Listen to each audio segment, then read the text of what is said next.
Dear friend, welcome to Pharmacon channel.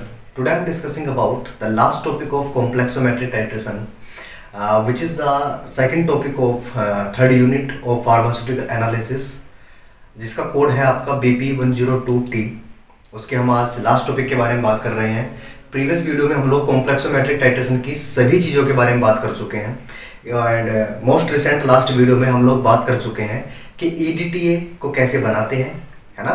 EDTA का हमने 0.05 molar solution बनाना सीखा था और उसको स्टैंडर्डाइज कैसे करते हैं। प्रीवियस वीडियो में अगर मैं थोड़ा रिकैप करूं तो हमने सोडियम एडिटेट सॉल्ट का यूज़ किया था, ठीक है, सॉल्यूशन बनाने के लिए। इसका मोलिकुलर वेट होता है 373 पॉइंट समथिंग ग्राम, ठीक है।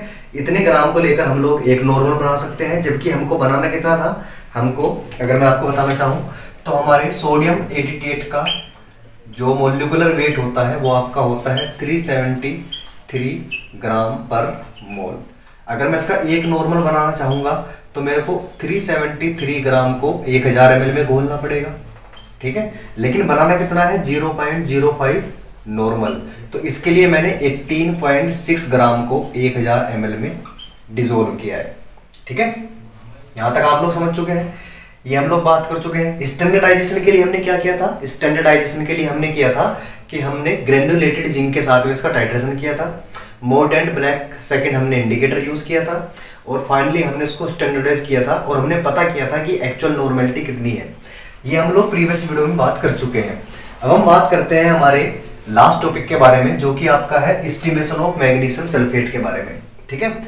तो EDTA हमको यहाँ पे जरूरत पड़ेगी। इवन इससे आगे का जो टॉपिक है आपका कैल्शियम ग्लूकोनेट, वहां पर भी जरूरत पड़ेगी, तो उसको हम बार बार नहीं बनाएंगे। हम लोग बना चुके हैं, सीख चुके हैं कैसे बनाना है, उसी को यूज करेंगे।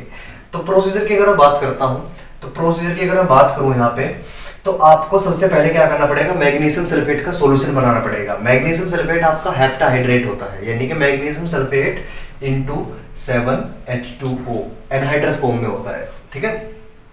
तो हम क्या करेंगे, सबसे पहले यहाँ पे 0.3 ग्राम किसका लेंगे, मैग्नीशियम सल्फेट का लेंगे।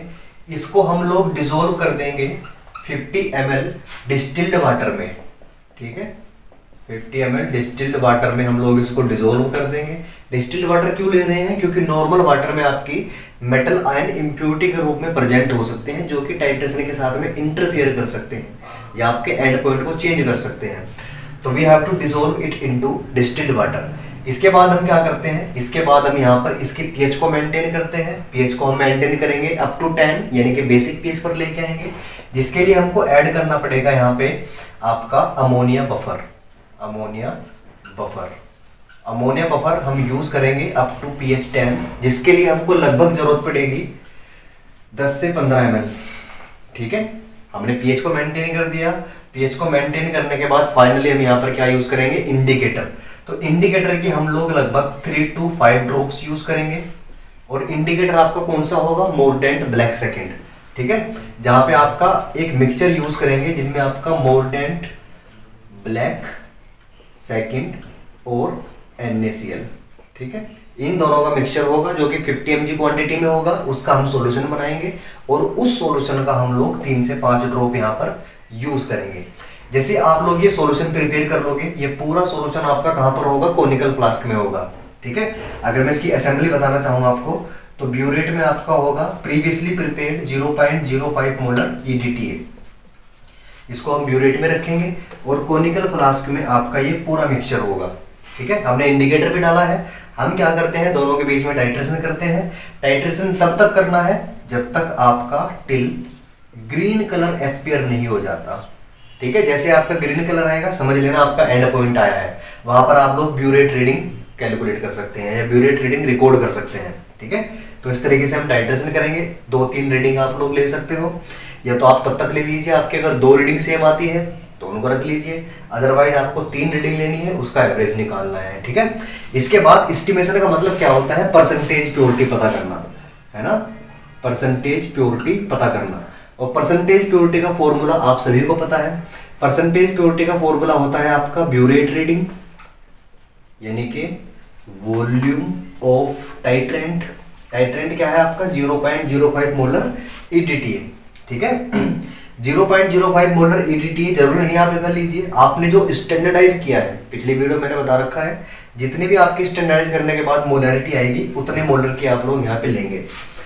इसके पास आपका होता है यहाँ पर कैलकुलेटेड नॉर्मेलिटी, कैलकुलेटेड नॉर्मेलिटी यानी कि स्टैंडर्डाइज होने के बाद EDTA की कितनी नॉर्मेलिटी आई थी वो आपको यहाँ पर रखनी है।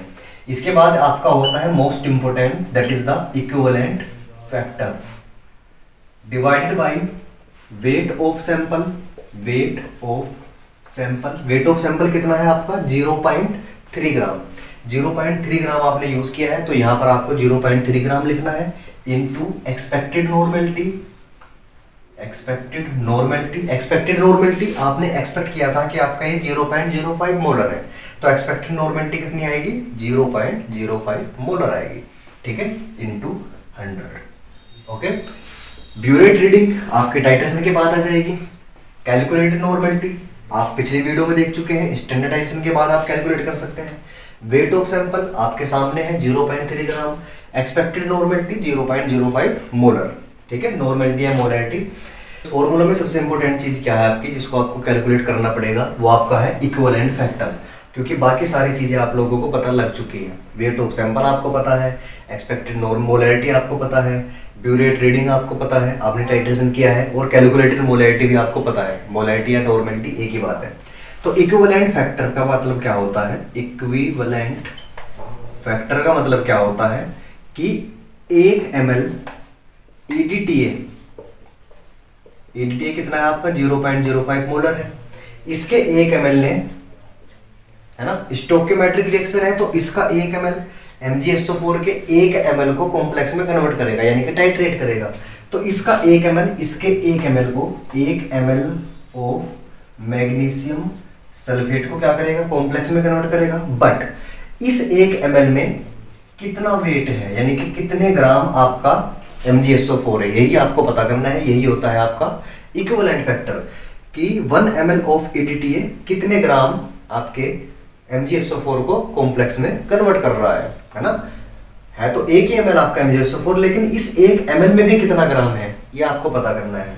तो आपको पता है कि एक नॉर्मल या एक मोलर बनाने के लिए मेरे को क्या करना पड़ेगा, जितना मोलिकुलर वेट होता है आपके MgSO4 इंटू 7H2O का, उतने ही ग्राम को 1000 ml में घोलना पड़ेगा। तो MgSO4 का आपका वेट होता है लगभग 120.18 समथिंग होता है आपका, ठीक है, ग्राम पर मोल। तो 120 ग्राम आपको घोलना पड़ेगा कितने में 1000 ml में। इससे आपका ये 1 मोलर बन जाएगा क्या MgSO4, ठीक है।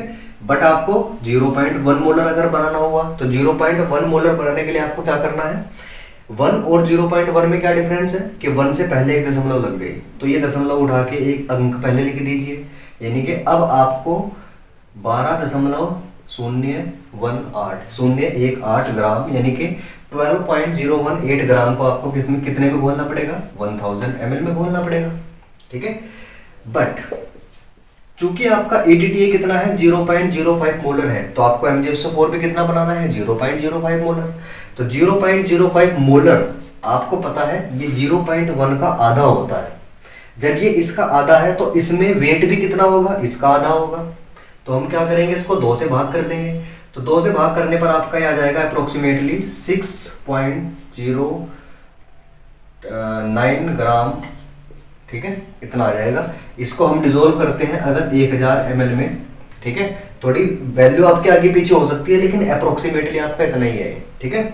तो 1000 ml में अगर आप इतना घोलते हैं तो आपका 0.05 मोलर बन जाएगा। बट बात कितने की हो रही है 1 ml की, और ये कितने में है 1000 ml में। तो 1 ml पता करने के लिए क्या करना पड़ेगा, मेरे को इसको 1000 से भाग करना पड़ेगा, ठीक है। तो आपकी वैल्यू आ जाएगी 0.00609 ग्राम, ठीक है, ठीक है। तो इतनी वैल्यू आपकी यानी कि इतना ग्राम आपके 1 ml MgSO4 में है, और यही क्या है आपका इक्विवेलेंट फैक्टर है, ठीक है। अगर आप इसको परफेक्टली कैलकुलेट करेंगे आगे चल के, ठीक है, तो आपका ये अप्रोक्सीमेटली 0.00633 समथिंग वैल्यू आपकी आएगी, लेकिन ये भी आपकी अप्रोक्सीमेटली सही वैल्यू है, तो आप इतनी भी रख सकते हैं, गॉट इट। तो ये इसका इक्विवेलेंट फैक्टर होगा। अब आपके पास इक्विवेलेंट फैक्टर की वैल्यू भी है, ठीक है। तो अब आपको क्या करना है, सिंपली कैलकुलेशन करनी है। ओके, अब हम एक रिकैप ले लेते हैं। सबसे पहले आपने क्या किया, EDTA बनाया। EDTA आपका बना है, पिछली वीडियो में देखा है हमने, ठीक है। 18.6 ग्राम को हमने 1000 ml में घोला था, तो आपका 0.05 मोलर बन गया।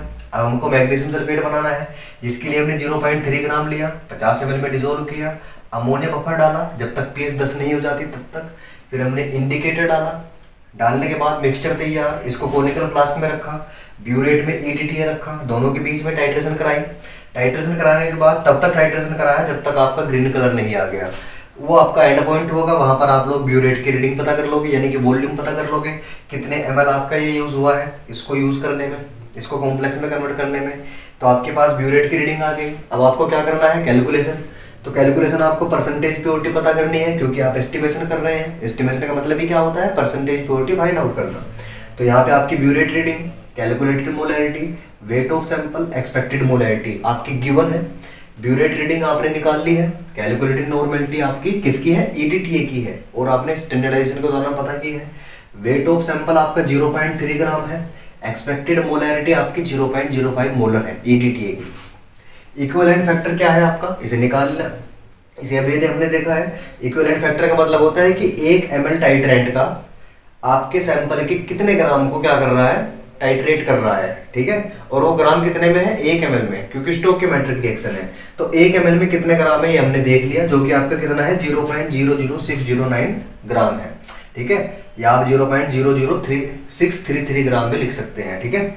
तो इतना आपका है। तो फाइनली आपका ये estimation of magnesium sulphate complete होता है। इस तरीके से आप लोग इसको परफॉर्म करेंगे। अगर आपको कोई भी डाउट रहता है तो please mention in the comment box, I will try to solve it. And इसके आपको handwritten notes Telegram channel में मिल जाएंगे, ठीक है। तो आप लोग वहां पर जाइए, आपको नोट्स मिल जाएंगे। And thank you for listening, thank you so much.